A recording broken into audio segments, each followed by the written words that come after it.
बिस्मिल्लाहिर्रहमानिर्रहीम। Dear students, अस्सलाम वालेकुम। PHY 301 के सिलसिले में आज हमारा टॉपिक होगा कर्ल ऑफ ए वेक्टर। पिछले दो लेक्चर्स में हमने डेल ऑपरेटर के दो फंक्शंस कवर किए, जिसमें हमने gradient of a scalar point function, उसके बाद divergence of A vector function की बात की। Gradient of a scalar point function में हमने देखा कि एक scalar point function will be a new vector when del operator is operated on it। जबकि डाइवर्जेंस में हमने देखा कि एक वेक्टर एक स्केलर में कन्वर्ट हो जाता है जब डेल ऑपरेटर उस पर ऑपरेट करता है, यानी वो dot product of del with that vector point function है। आज हम बात करेंगे cross product of del with a vector point function, जिसको हम कर्ल ऑफ ए वेक्टर का नाम देंगे। कर्ल ऑफ ए वेक्टर असल में रिप्रेजेंट करता है स्मॉल एरिया के टर्निंग को। आप इसको इस तरह समझ लें कि किसी भी वेक्टर पॉइंट फंक्शन को ये देखना होगा कि वो कर्लिंग है, यानी टर्निंग इफेक्ट उसमें है या नहीं है, रोटेटिंग कितना है, उसकी magnitude basically curl of A vector की मदद से हासिल की जाती है। अगर किसी वेक्टर का कर्ल ज़ीरो आता है तो हम उसको non rotating vector point function का नाम देते हैं, और अगर किसी वेक्टर का कर्ल नॉन ज़ीरो आता है तो इसका मतलब there is some rotation in that field, vector field. अब उस वेक्टर फील्ड की रोटेशन कितनी ज़्यादा है वो डिपेंड करेगी कर्ल ऑफ दैट वेक्टर की मैग्नीट्यूड पर। तो अल्टीमेटली यहाँ पे हमारे पास एक वेक्टर ही हासिल होगा जब हम क्रॉस प्रोडक्ट लेंगे डेल का with that vector point function. तो पहले हम इसकी डेफिनेशन देख लेते हैं। तो डेफिनेशन के मुताबिक the maximum value of line integral of A well defined continuous and differentiable vector function पर unit area of a surface such that this area approaches to zero is called curl of a vector function। अगर हम इसकी बात करें तो यहां पे line integral क्या है? What is line integral? ये यहां पे एक नया लफ्ज आया है, इसको हम अभी इसको डिस्कस करते हैं। लेकिन well defined continuous and differentiable vector function हमारे पास एक ऐसा वेक्टर पॉइंट फंक्शन होगा जो किसी वेक्टर फील्ड में हर जगह पे सही तौर पे डिफाइन भी किया जा सकता हो, यानी उसकी पर्टिकुलर वैल्यू हो जो कि यूनिक होनी चाहिए, उसके साथ साथ कंटिन्यूअस होना चाहिए, यानी हर पॉइंट पर उसकी कुछ ना कुछ वैल्यू हो, और इसके साथ साथ डिफरेंशिएबल भी हो। तो ऐसी सूरत में हम उस वेक्टर पॉइंट फंक्शन का लाइन इंटीग्रल जब ओवर द सरफेस पर यूनिट एरिया लेते हैं तो उस सूरत में हम इसको curl of that vector point function का नाम देते हैं। अब यहां पे लाइन इंटीग्रल क्या है? लाइन इंटीग्रल से मुराद ये होती है कि किसी भी वेक्टर फील्ड में अगर फर्ज करें कि हमारे पास एक क्लोज्ड पाथ है, इस तरह कि इसके हर पॉइंट पर वेक्टर की वैल्यू को डिफाइन किया जा सकता है। इस तरह फर्ज करें कि ये यहां पे वेक्टर ए है, यहाँ पे वेक्टर ए है, हर जगह पे वेक्टर ए की कोई पर्टिकुलर वैल्यू है इन सर्टेन डायरेक्शन। तो अल्टीमेटली हम इस पूरे पाथ को स्मॉल इंटरवल्स में डिवाइड करते हैं। जब सारे पाथ को हम स्मॉल इंटरवल में डिवाइड करते हैं और डिवाइड करने के बाद हम डॉट प्रोडक्ट लेते हैं इस dl का इस एरिया वेक्टर के साथ, a डॉट dl, ये हमारे पास इस स्मॉल सेगमेंट के लिए a डॉट dl की वैल्यू कैलकुलेट करें। तो बेसिकली a की value over dl in the direction of dl हम कैलकुलेट करने जा रहे हैं। तो या दूसरे लफ्ज़ों में आप ये समझ लें कि a और dl की जिस तरह हम डॉट प्रोडक्ट लेते हैं f डॉट da ds, तो उस सूरत में फोर्स और दूसरे वेक्टर का वो कंपोनेंट जो पहले की डायरेक्शन में है, बिल्कुल इसी तरह यहाँ पर a डॉट dl लेंगे।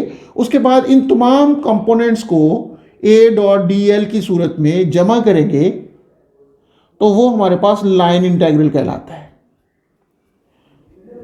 अब इस लाइन इंटीग्रल के लिए हम हर पॉइंट के हर सेगमेंट के लिए ए डॉट डी एल कैलकुलेट करेंगे, और चूंकि ये कंटिन्यूस डिफरेंशिएबल है तो इसका मतलब ये है कि हम इनको जब जमा कर रहे हैं, सम अप कर रहे हैं, तो ये हमारे पास ए डॉट डी एल ये लाइन इंटीग्रल कहलाएगा।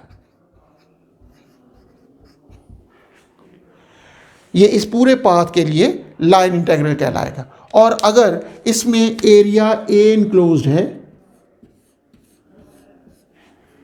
तो according to the definition the maximum value of line integral means कि हम फार्मूला लिखते हुए लिखेंगे लाइन इंटीग्रल की मैक्सिमम जो वैल्यू बनेगी किसी भी स्टेट में पर यूनिट एरिया, ये हमारे पास फॉर कर्ल ऑफ वेक्टर कहलाएगा। जब हम इस पर लिमिट अप्लाई कर देंगे del area approaches to zero, कि जो हमारे पास एरिया है वो अगर जीरो को अप्रोच कर रहा होगा तो ये डेफिनेशन बन जाएगी कर्ल ऑफ द वेक्टर। हम इसको कर्ल को इस तरीके से भी डिफाइन कर सकते हैं, वेक्टर ए, अगर हमारे पास वेक्टर ए है तो इसका कर्ल का मतलब क्या होगा, limit delta A approaches to zero where, इसको मैं स्मॉल ए लिख देता हूं, area A approaches to zero है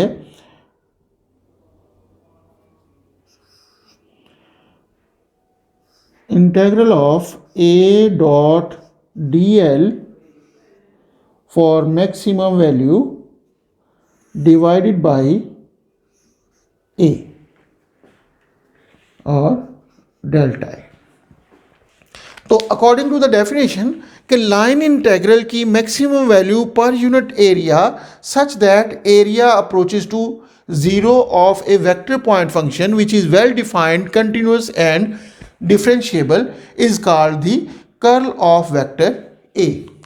ये तो थी डेफिनेशन।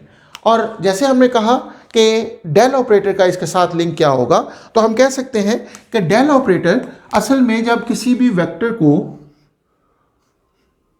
डेल ऑपरेटर के साथ क्रॉस प्रोडक्ट लेते हैं, vector point function del operator के साथ, तो ये हमारे पास कर्ल ऑफ वेक्टर कहलाता है। तो कर्ल ऑफ ए असल में डेल क्रॉस ए के बराबर होता है।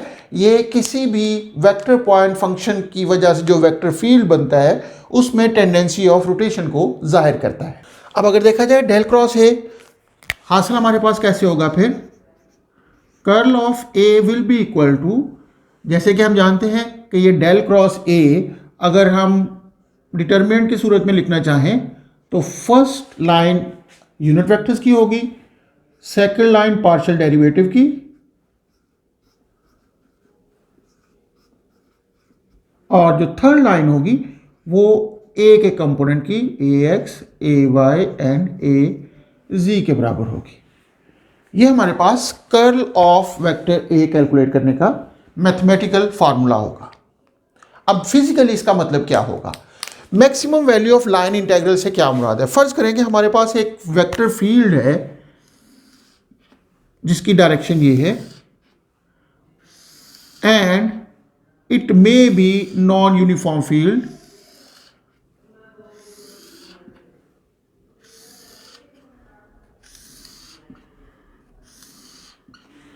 और यहां पे हम एक एरिया वेक्टर को इस तरह कंसिडर कर लेते हैं।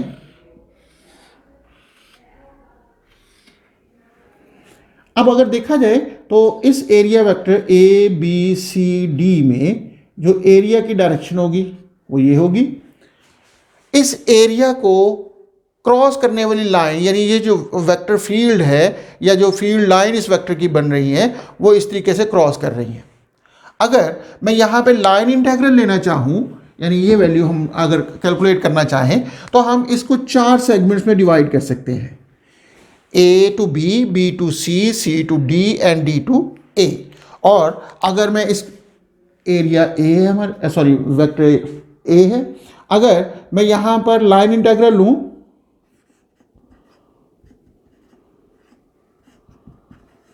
ऑफ ए, वो क्या हो जाएगा, फ्रॉम ए टू बी, ये हमारे पास ए डॉट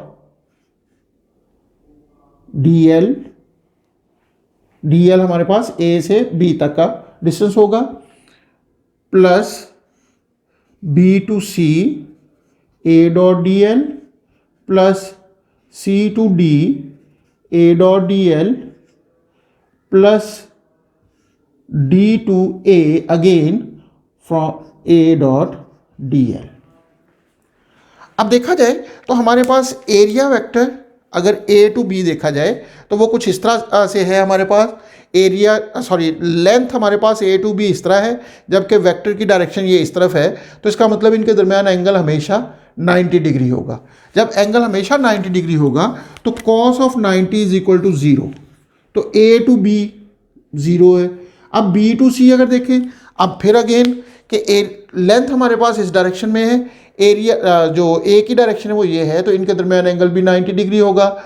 इसी तरीके से सी टू डी और डी टू ए, अगर हम इसको वेक्टर को प्रिपेंडिकुलर, एरिया को हम प्रिपेंडिकुलर रख रहे हैं, तो इसका मतलब ये हुआ कि हर लेंथ एरिया ए के साथ हर लेंथ का एंगल 90 डिग्री बन रहा है। इसका मतलब ये हमारे पास 0 प्लस 0 प्लस 0 प्लस 0 आ जाएगा, मीन्स आंसर विल बी 0।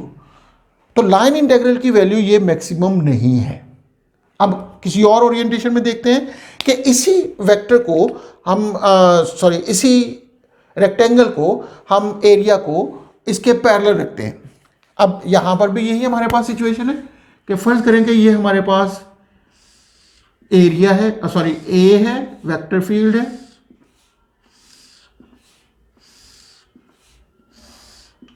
अब इसके अंदर हम जो एरिया वेक्टर रख रहे हैं, जो एरिया हमने प्लेस किया है वो कुछ इस तरीके से प्लेस किया है,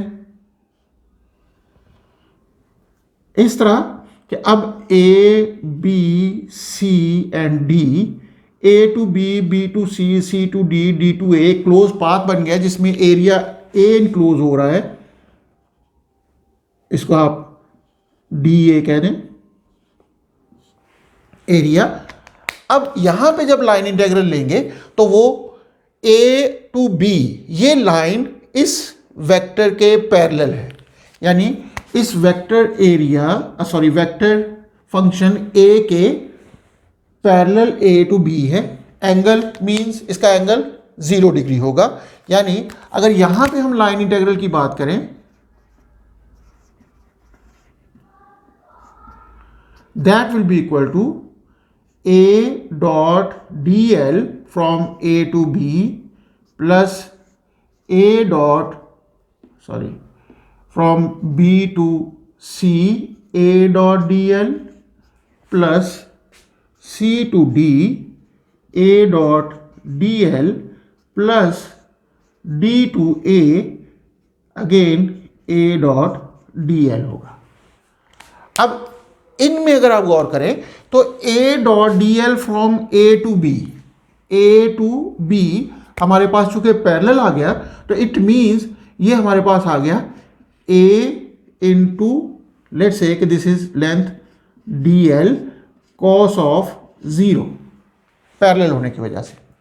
अब a dot D L from B to C, again हमारे पास जो वेक्टर है वो इस डायरेक्शन में है, जबकि लेंथ इस डायरेक्शन में आ गई, एंगल 90 डिग्री हो गया, और एंगल 90 होने का मतलब ये हुआ कि अगेन ये 0 हो गया।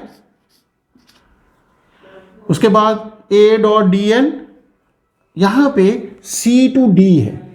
अब c टू d लेंथ असल में एंटी पैरेलल है टू a, तो cos ऑफ 180 होगा, this will be equal to plus 0 plus a into C D, मैं यहां पर भी ए बी लिख देता हूं, length C D but with negative sign, because cos of 180 यहां पे आएगा कॉस ऑफ 180, और कॉस 180 हमारे पास -1 के बराबर होगा।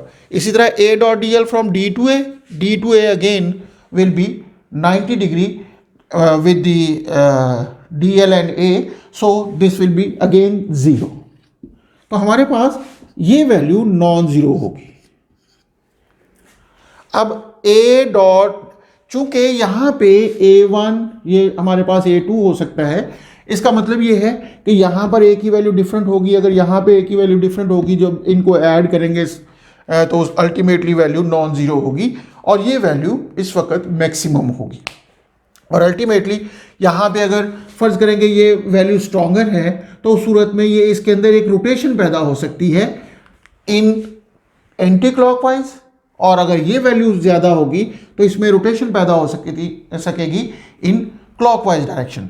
तो दूसरे लफ्ज़ों में हम ये मैक्सिमम वैल्यू हो सकती है जब इस एरिया वेक्टर को हम पैरेलल प्रिपेंडिकुलर रखेंगे टू ए, या सरफेस एरिया को हम पैरेलल रखेंगे टू ए। फील्ड के पैरेलल रखने की सूरत में, दूसरे लफ्ज़ों में अगर हम ये समझ लें कि ये हमारे पास एक एरिया है और फील्ड लाइन इस डायरेक्शन में है, यानी जो फील्ड है हमारे पास इस डायरेक्शन में है, तो उस सूरत में इस तरह रखने की सूरत में इसमें कोई भी रोटेशन पैदा नहीं हो रही, लेकिन इस तरह रखने से इसमें रोटेशन पैदा हो सकती है। लाइन इंटीग्रल की वैल्यू आएगी। अब लाइन इंटीग्रल की वैल्यू नॉन ज़ीरो होने का मतलब ये हमारे पास कुछ ना कुछ वैल्यू मौजूद है, इसके अंदर रोटेशन मौजूद है। तो ऐसी सूरत में हम इसको कर्लिंग फील्ड का नाम दे देते हैं। हम इसको इस तरह भी कह सकते हैं कि ये रोटेटिंग फील्ड मौजूद है यहाँ पे, जो इस सरफेस एरिया को रोटेट कर सकता है।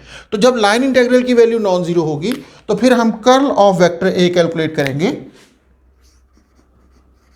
कर्ल ऑफ ए, वो इस लाइन इंटीग्रल की value limit delta A approaches to zero, line integral with maximum in a particular orientation divided by dA। अब इसको d कह लें, डेल्टा क्यू जाए, तो ये हमारे पास उसकी कर्ल ऑफ वेक्टर आ जाएगा।